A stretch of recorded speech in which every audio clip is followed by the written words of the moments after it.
Now, I know what you might be thinking after just reading the title of this video. The idea that Thanos would make the perfect Jedi sounds about as mad and crazy as Thanos himself. And if we were talking about the comic book version of the character, I'd completely agree with you. But when we take a closer look at the movie or MCU version of Thanos, we begin to see he has quite a bit in common with the Jedi, or what the Jedi should be at least. And that if he existed within the Star Wars universe, he'd not only make the perfect Jedi, but might just be the one to finally find a way to bring a lasting balance to the Force. And to begin to explain why this is the case, let's start by looking at the one true goal or purpose of the Jedi, and that is to achieve and maintain balance within the Force, and hence balance for the galaxy. In other words, their sole job is to see to it that all life in the galaxy exists symbiotically or harmoniously, that it is allowed to carry on in a way that is mutually beneficial for the greater good of all. Which is why the Jedi seek to destroy the Sith, who only think inward or of their own selfish wants and desires, and then they use the Force to get or achieve those desires with no concern for the harm caused to others, not unlike how a parasite feeds off a host with no concern for the damage it causes. And the problem with most parasites, of course, is that they eventually kill their host, and then need another, and another, and another. Furthermore, it's important to understand a Jedi will do whatever they must to achieve this balance, and only what they must. They also don't take it upon themselves to deem what is right or wrong, or to use the Force to help or save others that they feel they should. Instead, they only act when and where the Force wills them or wants them to act. A good example of this is Qui-Gon Jinn in Episode 1, who at first has no interest in freeing young Anakin despite the fact he was an enslaved child. But once he begins to understand the Force has led him to this boy, he does what he must to free him, even going so far as to cheating Watto, though to be fair, that was probably a weighted chance cube. And it's because of this approach, because they only ever act on behalf of the Force, that a Jedi must forsake any and all attachments, because with attachments comes the fear of losing them, and then the temptation to save them even when the Force does not will it, which can lead them to fall to the dark side. Anakin Skywalker trying to save his wife Padme in Episode 3 is a perfect example of why a Jedi mustn't get attached and let his emotions guide him. Because they then risk becoming that which they swore to destroy. They risk becoming a Sith, or someone who lets their passion and emotion guide them, someone who uses the Force for their own selfish or personal reasons. And sometimes, as is the case with Anakin, they don't have to be seen as evil, at least initially. Rather, they can be seen as someone doing the right, just, or noble thing, because I dare say most would agree that Anakin was justified in trying to save his wife, as nearly anyone on the verge of losing a loved one would be justified if they did the same. And hopefully by now you're already starting to see some similarities between Thanos and the Jedi, and maybe even similarities between the Avengers and the way the Sith act. And that's because, as Gamora says in Infinity War, in all the time she's known him, Thanos has only ever had one goal: to wipe out half the population of the universe in order to balance it. And although that seems evil on the surface, and we understand why our heroes are desperately trying to stop him no matter what the cost, when you remove emotion from the equation, as a Jedi would, and look at it purely from a logical standpoint, Thanos is only doing what he must to bring balance to the galaxy. No more, no less. And that really is the key here. Because with all 6 Infinity Stones, Thanos could essentially do whatever he wanted. It's almost like becoming a god. And yet, he's not collecting them to shape the universe how he personally wants it or thinks it should be. He's doing it for the greater good. He's attempting to create a harmonious universe, which, as I said before, is exactly what the Jedi seek to achieve, and the only thing they seek to achieve. And like Thanos, they too have great powers, though by no means godly level powers like him. Still, a Jedi has at their disposal the power of the Force, and in theory, they could use that power if they so desired to manipulate the minds of others, and or the world around them for their own gain. But they never do so, just like Thanos is never shown using the stones for his own gain. Everything he does in Infinity War is in an effort to balance the galaxy. Also, like a Jedi, Thanos forsakes attachments, or is willing to once he realizes they formed and it is required of him to achieve his goal. This was the case with Gamora, whereas Anakin Skywalker was unwilling to let go of the one he loved and did everything to save her, and if he had given her up, Sidious would have been destroyed and the threat of the Sith eliminated. Thanos made the hard choice, the right choice for the greater good, and sacrificed that which he loved so that he could continue his quest to balance the galaxy.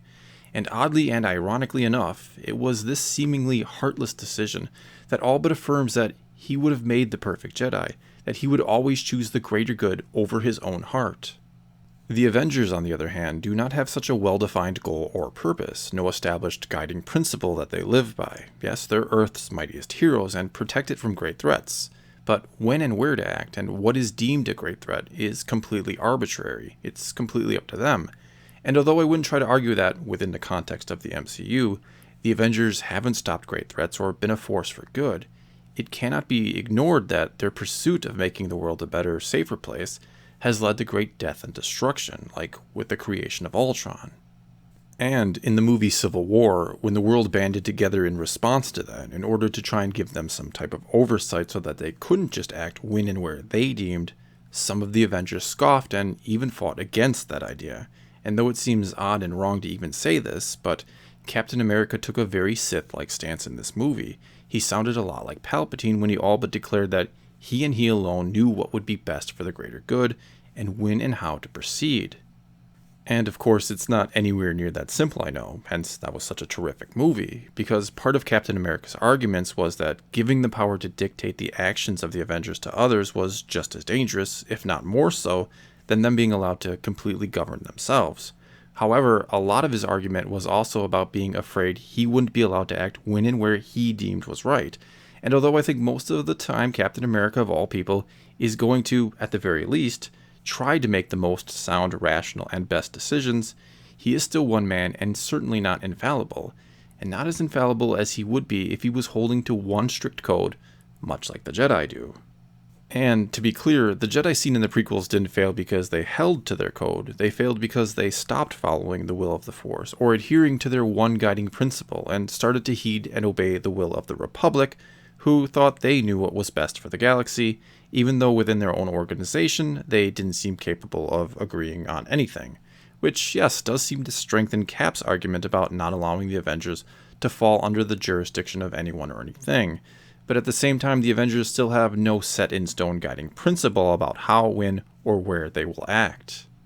Again, it's all arbitrary, and on a whim or because of personal feelings, they can seemingly go against everything they believe in and fight for. In fact, in Infinity War, Captain America makes a very curious decision, and to be honest, I'm on the fence about whether or not this was meant to showcase a flaw in his character, or if it's just a flaw in the movie itself. And this is, of course, when Captain America goes from someone who claims they won't trade lives to someone willing to trade lives.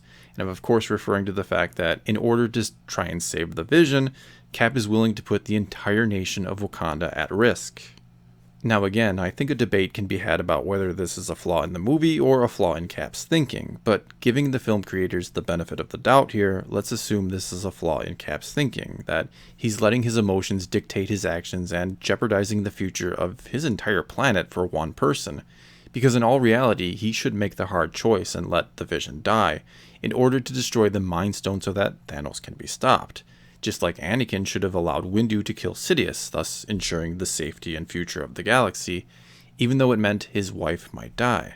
But in both cases, an emotional decision is made, and the consequences for everyone are dire. And sure, considering Thanos had the Time Stone, he probably could have gone back and retrieved the Mind Stone even if they had immediately destroyed it and let Vision die. But Cap and the rest of the Avengers didn't think something of that nature would even be possible. They were operating entirely off the belief that destroying it would indeed thwart Thanos. In fact, destroying it was the plan all along. They just wanted to try and save Vision first. But for the greater good, or what they perceived to be the greater good, the hard decision really should have been made, and Vision's life should have been sacrificed.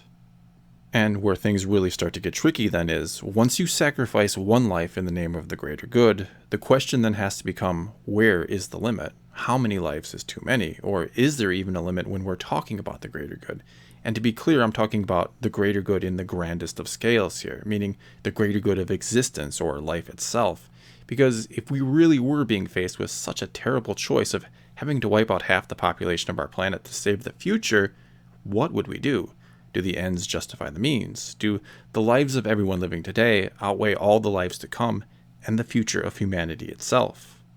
And no, I'm not trying to get overly philosophical here, nor am I in any way, shape, or form advocating genocide. This is a video that I hope begins to highlight some of the reasons why I think Infinity War is far more than just some summer popcorn flick, but a beautifully nuanced movie that begins to turn our ideas and concepts of heroes and villains upside down in a fascinating way, and makes us question just what it means to truly be a hero, and it did it far more subtly than another recent movie that tackled this issue of hero worship.